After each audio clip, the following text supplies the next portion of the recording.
नमस्कार, स्वागत है आपका न्यूज़ लॉन्चर पर। मैं हूं अशोक वानखेड़े, लेकर आया हूं आपका अपना कार्यक्रम द डायरेक्ट हिट। 16 जनवरी को बिहार की राजनीति में एक फैसला होगा।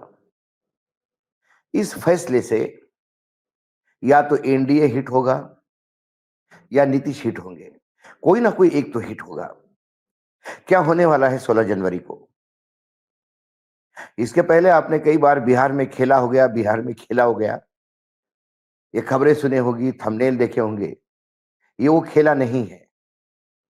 ये वहां के विधान परिषद के एक उपचुनाव के नतीजे 16 तारीख को घोषित होंगे और तय होगा कि 2025 में बिहार की राजनीति क्या कहने वाली है, खासकर जब बिहार का विधानसभा चुनाव शुरू होगा। बिहार में इस साल पहले, मतलब इस साल के अंत में, जो साल इसलिए मैं कह रहा हूं कि बस आज हम 31 पे है, कल से नया साल शुरू हो रहा है 2025। तो वहां एक उपचुनाव होने वाला है एमएलसी का। बिहार विधान परिषद में विधानसभा कोटे की एक सीट के लिए उपचुनाव की घोषणा सोमवार को कर दी गई है। यानी यह सीट राष्ट्रीय जनता दल आरजेडी के एमएलसी सुनील कुमार की सदस्यता रद्द करने के कारण खाली हुई। चुनाव आयोग ने जो टाइम टेबल दिया उसके अनुसार इस उपचुनाव के लिए 23 जनवरी को मतदान होगा। उसी दिन मतगणना के बाद परिणाम घोषित किया जाएगा। चुनाव आयोग ने सोमवार को बताया कि एमएलसी उपचुनाव के लिए सीट के लिए अधिसूचना 8 जनवरी 2025 को जारी की जाएगी और इसके साथ ही नामांकन शुरू हो जाएगा।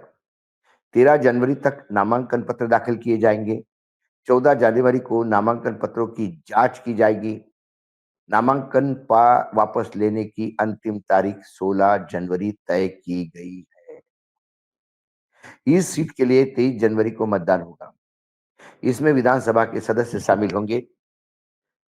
एमएलसी उपचुनाव के लिए 23 जनवरी को सुबह 9 बजे से 4 बजे तक मतदान होगा। इसके बाद उसी दिन, जैसा कि मैंने कहा, निर्णय भी आएगा। मालूम हो कि इस सीट का जो उपचुनाव में जो जीत के आएंगे एमएलसी, उनका कार्यकाल 28 जून 2026 तक का है, यानी करीब करीब एक सवा साल तक का। अब यदि हम अंक गणित के हिसाब से देखें तो एनडीए का दावा मजबूत होगा।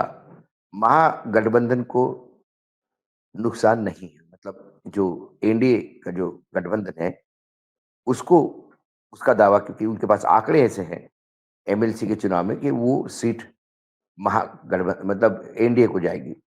महागठबंधन को जो अ, दूसरा जो इंडिया गठबंधन है, भले ही वर्तमान में सीट इंडिया गठबंधन की है, लेकिन अ, ऐसा नहीं लगता कि आंकड़े उनके फेवर में नहीं है, इसलिए ये सीट आरजेडी से एनडीए गठबंधन में जा सकती है। इस उपचुनाव में सभी विधायक वोट करेंगे।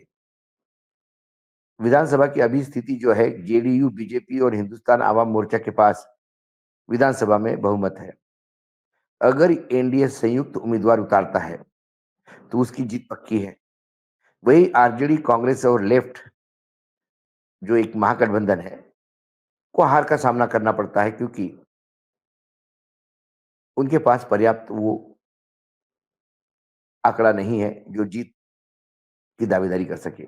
लेकिन यदि क्रॉस वोटिंग हुआ, जो अक्सर राज्यसभा विधानसभा चुनाव में होता हम देखते हैं, यदि क्रॉस वोटिंग हुआ तो नतीजे अलग भी आ सकते हैं। अब 26, मतलब जो विधानसभा की पूर्ण रूप से जो चुनाव होने जा रहे हैं 2025 में, उसकी भी तैयारी शुरू ही हो गई है। मतदाता सूची का अंतिम प्रकाशन 6 जनवरी को होने वाला है। अब 6 जनवरी को प्रकाशन होगा। जो विधानसभा के चुनाव होने जा रहे हैं पूर्ण रूप से, उसका, लेकिन 16 जनवरी में फॉर्म वापसी की अंतिम तारीख होगी उपचुनाव की। ये उपचुनाव एक लिटमस टेस्ट होगा एनडीए गठबंधन के लिए। ये उपचुनाव लिटमस टेस्ट होगा बिहार के मुख्यमंत्री नीतीश कुमार के लिए। अब हम पिछले कुछ दिनों का घटनाक्रम यदि हम देखें, तो नीतीश कुमार और एनडीए के बीच में एक लव एंड हेट के रिलेशन बने हुए हैं। कई इश्यूज ऐसे हैं जहां नीतीश कुमार बैकफुट पे आ गए, एनडीए गठबंधन के खासकर बीजेपी के दबाव में नहीं आना चाहते हैं।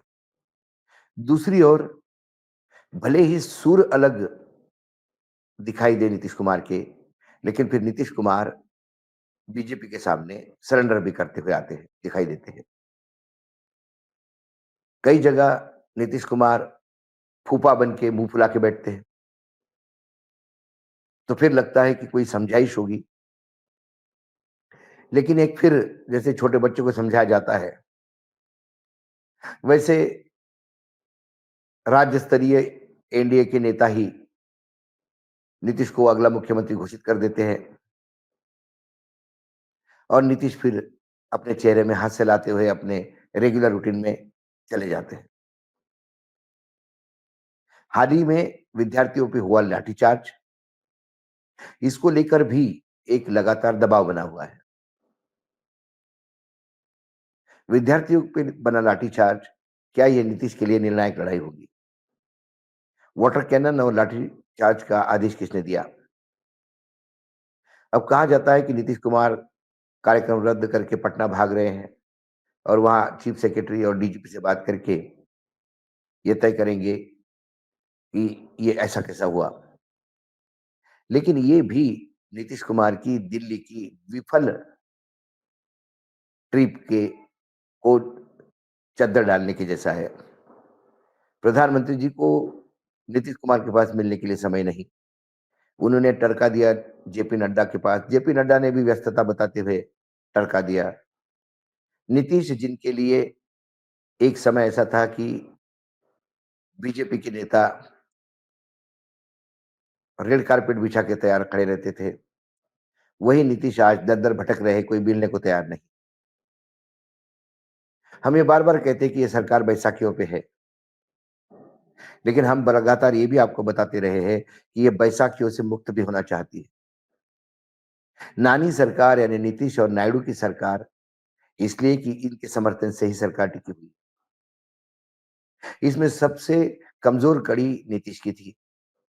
क्या नीतीश के तमाम सांसद जनता दल यूनाइटेड के बीजेपी में पैक हो गए हैं? कम से कम संगठन तो बीजेपी में पैक होने की दिशा में संकेत देते हैं। खासकर लल्लन सिंह का मोदी सरकार की माला जपना, पार्टी के अध्यक्ष संजय झा, इनका मोदीमय हो जाना, जो पहले से ही मोदी थे।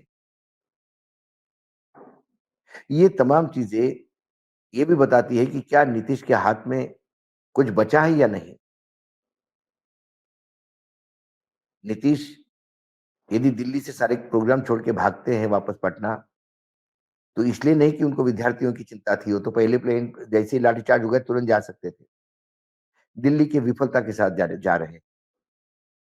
अब यदि नीतीश को अपना वजूद दिखाना हो और वाकई यदि नीतीश का अपने पार्टी के विधायकों पे कंट्रोल है, ना कि लल्लन सिंह और संजय झा का है, तो फिर क्या एनडीए गठबंधन में नीतीश कुछ गड़बड़ करेंगे या नीतीश क्रॉस वोटिंग करवाएंगे या नीतीश अपना एक आध उम्मीदवार उतारेंगे यदि एनडीए ने जनता दल यूनाइटेड को एमएलसी नहीं दिया तो। कई चीजें इस पे डिपेंड करती है, इसलिए हमने कहा कि 16 जनवरी तय करेगी क्या होगा। यदि नीतीश एनडीए के दिए हुए उम्मीदवार को सर पे ढोने के लिए तैयार हो जाते हैं, तो आप मान लीजिए 2025 के बाद जो चुनाव होंगे, उसमें मुख्यमंत्री पद का दावेदार भाजपा से होगा। और ये नीतीश कड़े तेवर दिखाते हैं, तो फिर 2025 के नतीजे भी अलग बताएंगे। ये जो मैं कह रहा हूँ, ये राजनीतिक विश्लेषक की हैसियत से कह रहा हूँ। बाकी राजीव कुमार जी हो गए, उनकी मशीनें हो गई। ये क्या प्रकोप करेगी? वहाँ जनता का मतदान, विश्लेषकों का विश्लेषण, पार्टियों के एजेंडे, पार्टियों की जो नीतियाँ होती है, वो कोई मायने नहीं रखते। सीधा-सीधा सीधा जवाब होता है कि क्या मशीनें क्या बोलेंगी। तो कुल मिलाकर वर्तमान में हमें ये देखना है कि 16 तारीख का क्या कोई विस्फोट होगा? 16 तारीख को कुछ बिहार की राजनीति में नया दिशा दिखेगी या फिर 16 तारीख को ही नीतीश के अंत की शुरुआत होगी। आज डायरेक्ट हिट में इतना ही। कल फिर आता हूँ किसी विषय के साथ, तब तक के लिए नमस्कार। देखते रहिएगा न्यूज़ लॉन्चर।